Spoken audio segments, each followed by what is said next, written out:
બિન ગુજરાતી માધ્યમની શાળાઓના શિક્ષકો માટે મહત્વના સમાચાર। હવે સ્થાનિક કક્ષાએથી શિક્ષકોની સીધી ભરતી કરી શકાશે।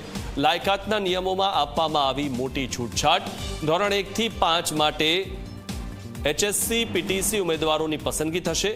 ધોરણ 6 થી 8 માટે સ્નાતક ઉમેદવારોની નિમણૂક થશે। 11 માસના કરાર આધારિત નિમણૂક કરવામાં આવશે।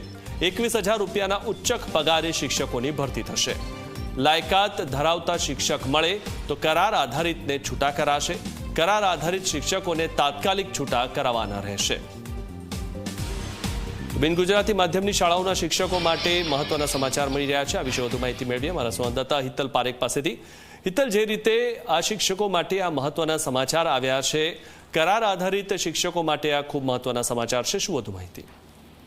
જી મિથુન, ચોક્કસ એવું કહી શકાય કે ગુજરાતી મીડિયમ સિવાયની એટલે કે અન્ય મીડિયમની જે શાળાઓ ચાલે છે તેમાં શિક્ષકો લાયકાતવાળા નથી મળી રહેતા। એ પ્રકારની વ્યાપક રજૂઆતો શિક્ષણ વિભાગ સમક્ષ મળી હતી અને તેના જ આધારે શિક્ષણ વિભાગે ગુજરાતી મીડિયમ સિવાયની અન્ય માધ્યમની શાળાઓ માટે આ નિર્ણય લીધો છે। સ્વાભાવિક છે કે લાયકાતમાં ફેરફાર કરીને શિક્ષકોની ભરતી કરવાનો નિર્ણય લીધો છે। એ રીતે ધોરણ 1 થી 5માં ધોરણ 12 અને PTC ની લાયકાત ગણવામાં આવશે। એ જ પ્રકારે ધોરણ 6 થી 8માં સીધી રીતે જોવા જઈએ તો તાલીમી લાયકાત એટલે કે BEd કરેલું હોય એ પ્રકારની લાયકાત અને સ્નાતક એ ગણવાની રહેશે। આ પ્રકારનું સ્પષ્ટતા કરતો એક પરિપત્ર શિક્ષણ વિભાગે કર્યો છે। એના કારણે હવે વ્યાપક રીતે બિન ગુજરાતી જે માધ્યમની શાળાઓ છે ત્યાં શિક્ષકોની ભરતી કરી શકાશે। સ્વાભાવિક છે કે આ શિક્ષકોની જે નવી ભરતી છે